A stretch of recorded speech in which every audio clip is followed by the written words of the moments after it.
과거 로마 카톨릭은 천동설, 그러니까 태양이 지구 주위를 돈다는 이론을 지지했죠.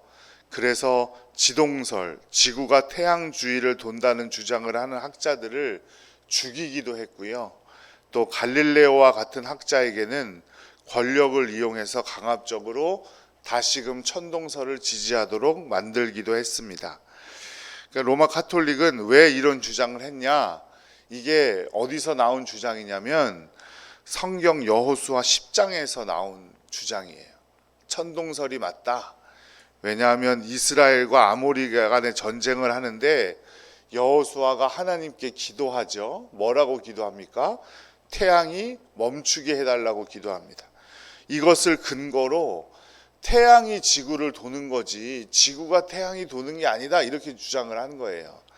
그런데 이 말씀의 주제는 천동설이 맞냐 지동설이 맞냐는 게 주제가 아니라 전쟁과 같은 어려움들 가운데 오직 하나님의 능력과 도우심으로 살아갈 수 있다, 이 말을 하고 싶은 거잖아요. 그죠? 이처럼 말씀을 잘못 이해하고 그 주제를 오해하면 엉뚱한 방향으로 하나님의 말씀도 오해할 수 있다라는 겁니다. 로마서 5장 20절에 그리고 오늘 우리가 함께 읽은 6장 1절에 죄가 더한 곳에 은혜가 넘쳤다, 이렇게 말하고 있는데요. 그러면 난 더 큰 은혜를 받았으면 좋겠으니까 난 더 큰 죄를 지어야겠어, 이러면 맞는 말입니까? 틀린 말입니까? 전혀 틀린 말이죠. 이 말씀의 의미는 아무리 큰 죄라도 주님의 은혜로 다 덮을 수 있다, 이 말인 거예요. 그러니까 예수 그리스도의 십자가의 구속의 은혜가 그만큼 사람이 감당하지 못할 만큼 크고 그 은혜가 감당하지 못할 죄는 없다라는 것을 말하고 있는 거죠. 누가복음 15장에 탕자의 비유가 나와요. 집을 떠났다가 다시 돌아온 둘째 아들에게 아버지가 모든 것을 용서하고 잔치를 벌이고 손에 반지를 끼우고 새 신발을 신겨 주었죠. 아들의 모든 죄를 감싸 안는 아버지의 전적인 은혜를 보여주는 말씀이에요. 그럼 이제 탕자는 아버지의 은혜를 더 크게 누리고 싶고 또 누리고 싶으니까 또 집을 나가서 죄를 짓고 또 돌아와야 됩니까? 그렇지 않겠죠. 그 처음 받은 은혜가 있다면 그 은혜를 기억하며 아버지께 효도하고 아버지의 마음을 기쁘게 해드리면 역시 또 다른 방식으로 은혜를 경험하게 될 겁니다. 오늘의 말씀은 그 말씀을 하고 있는 겁니다. 로마서 6장 1절 2절 말씀을 함께 읽어볼게요. 그런즉 우리가 무슨 말을 하리요? 은혜에 더하게 하려고 죄에 거하겠느냐? 그럴 수 없느니라. 죄에 대하여 죽은 우리가 어찌 그 가운데 더 살리요?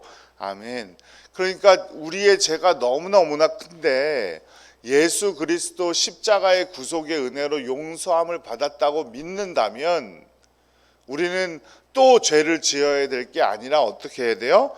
죄 가운데서 떠나서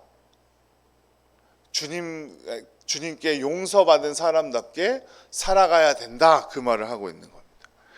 그 모든 은혜가 우리 주님 예수 그리스도를 통해 부어졌으니 우리는 또 예수님을 떠났다가 돌아와서 또 용서해 주시는 은혜를 경험할 것이 아니라 예수 그리스도와 함께 살아가야 된다는 거예요. 3절에서 8절 말씀을 눈으로 한번 쭉 이렇게 보세요. 보면 합하여, 함께, 연합한 이런 유의 단어가 9번이나 쭉 나옵니다. 우리는 그리스도와 연합한 존재가 되어야 합니다. 그리스도와 똑같은 영광을, 그럴 때 우리가 그리스도와 똑같은 영광을 누리게 되고 그리스도와 함께 죽을 수 있고 그리고 같은 부활도 경험할 수 있게 되는 거죠. 예수님은 나를 따르려거든 누구든지 자기 십자가를 지고 나를 쫓아야 된다라고 말씀하셨어요. 우리 삶에는 반드시 우리가 져야 할 십자가가 있습니다. 그런데 여기서 말하는 십자가는 내가 한 잘못 때문에 갖게 된 짐을 의미하지 않아요. 그러니까 예를 들어 내가 낭비하는 삶을 살아서 카드 빚을 감당하지 못해서 신용불량자가 되었다고 그 신용불량자가 나에게 십자가 아닌가요? 그렇지 않아요. 그런 거 말하는 게 아니라 여기서 말하는 자기 십자가는 예수 그리스도를 통해 영광을 누리는 자로서 이 땅을 예수 그리스도와 연합하여 살기 위해서 포기해야 하는 것들을 말하는 거예요.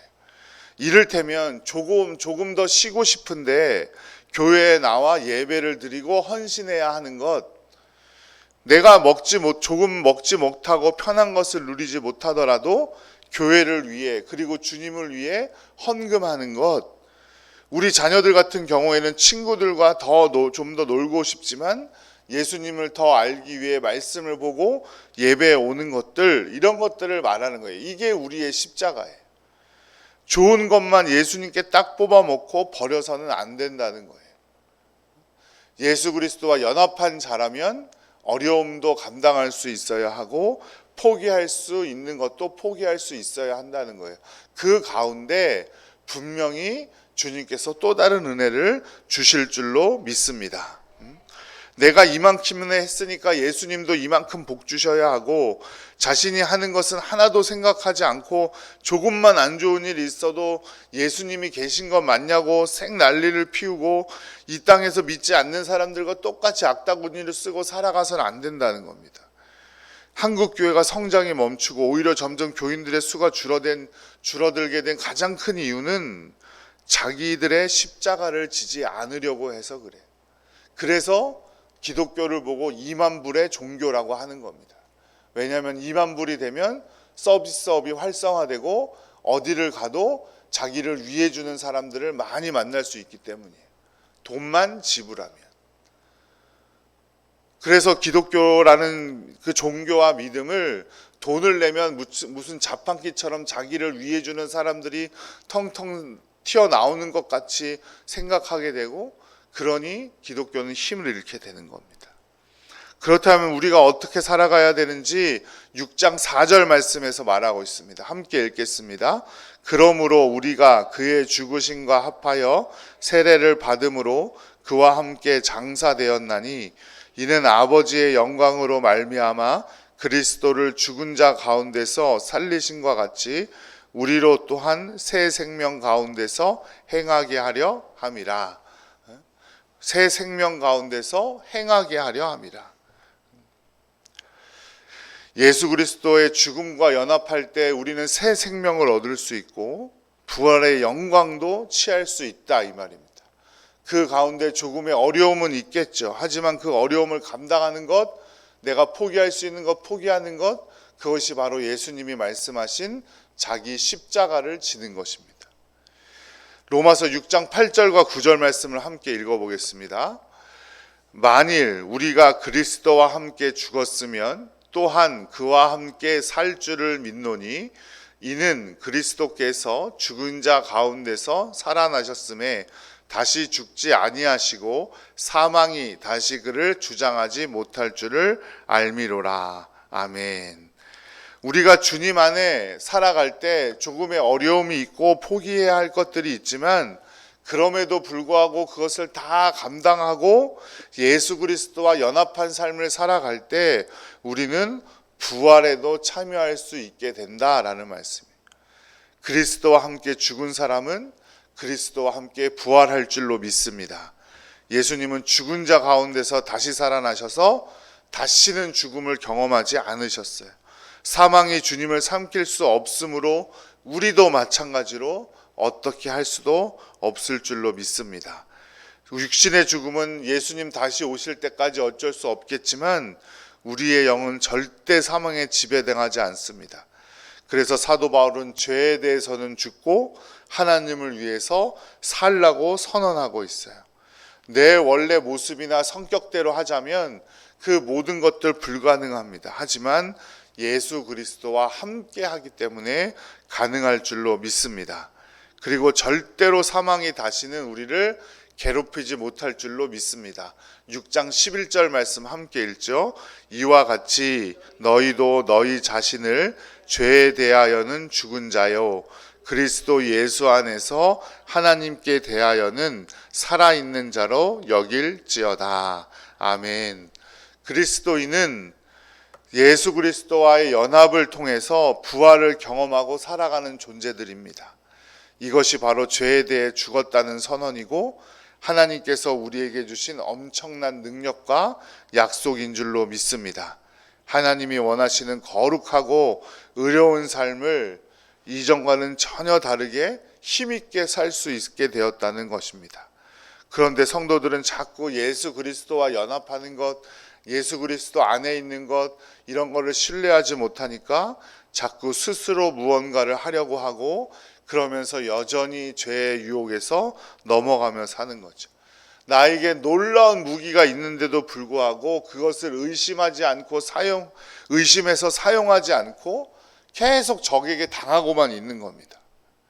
우리는 예수 그리스도를 통해 놀라운 권세를 얻게 된 그리스도인임을 잊지 않고 살아가시기를 간절히 축복합니다. 우리는 믿음으로 하나님의 자녀가 된 사람들입니다.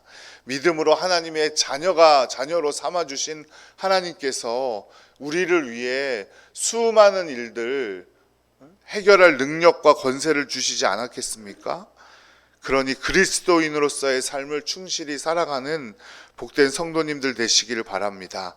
그럴 때 죄의 노예로 더 이상 이 세상 가운데 무력하게 살아가는 것이 아니라 주님의 자녀로 담대하게 이 세상 속에 살아갈 수 있을 줄로 믿습니다. 그리스도인들은 죄에 대해서는 죽은 자요, 하나님께 대해서는 살아있는 사람인 줄로 믿습니다.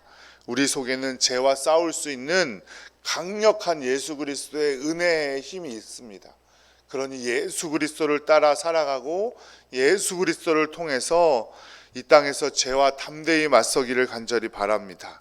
우리는 매일 부딪히는 선택의 순간에 하나님이 우리에게 주신 능력과 정체성을 주장해야 됩니다. 우리가 죄에 대항하는 한 죄는 결단코 우리를 이기지 못할 줄로 믿습니다. 그 놀라운 권세로 올 3월 달 주님의 자녀로 큰 은혜 가운데 승리하는 한 달 되시기를 간절히 축복합니다. 기도하겠습니다.